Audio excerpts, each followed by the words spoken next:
Hello, so 3rd of January in the UK, we have the first full moon of the year, which actually is kind of, I always think, like the end, full moons that come at the end of the cycle. So it's the end of last year's last cycle.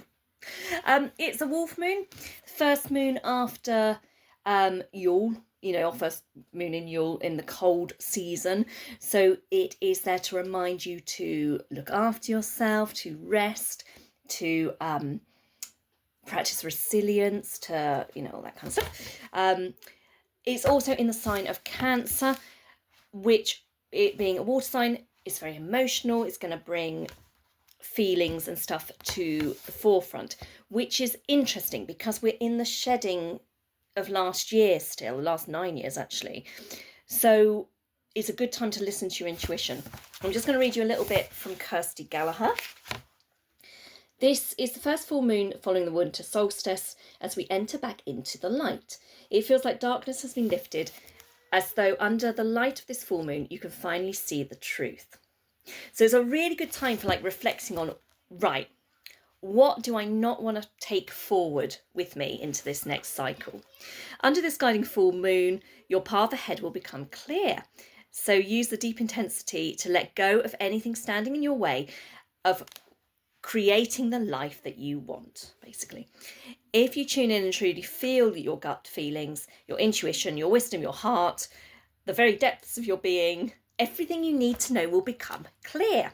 So this is a great kind of exercise to do before the new moon on the 18th of January, where we're going to set intentions to move us forward. Okay. So you've also got, we have the sun in Capricorn. So this helps you make sense. Capricorn's very practical. Helps you make sense of the depths of the emotions that are stirred up by the Cancer moon. Show you where, how, and whom you give your power away to. Okay. Things to do. So, as I said, I'm going to come on every day this week with some things that you can do to clear your energy. This week, we're going to borrow from Kirsty, okay? So she says, make a plan of things that need to change.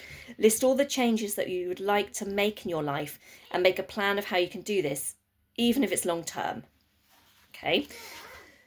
Cleanse your home. I'm going to do another video on cleansing, okay? So this is, cleansing we'll talk about in terms of smudging and stuff like that, but also cleansing is about tidying, cleaning, decluttering, okay? And shed your shell. Use this moon to shine a light on where you have built up a hard shell of protection around yourself for fear of being judged, failing, or not wanting to appear weak. Use the waning moon to allow these structures to gently fall away. So the waning moon is that bit between the full moon, okay, moving towards the new moon. So it's release. So try those things.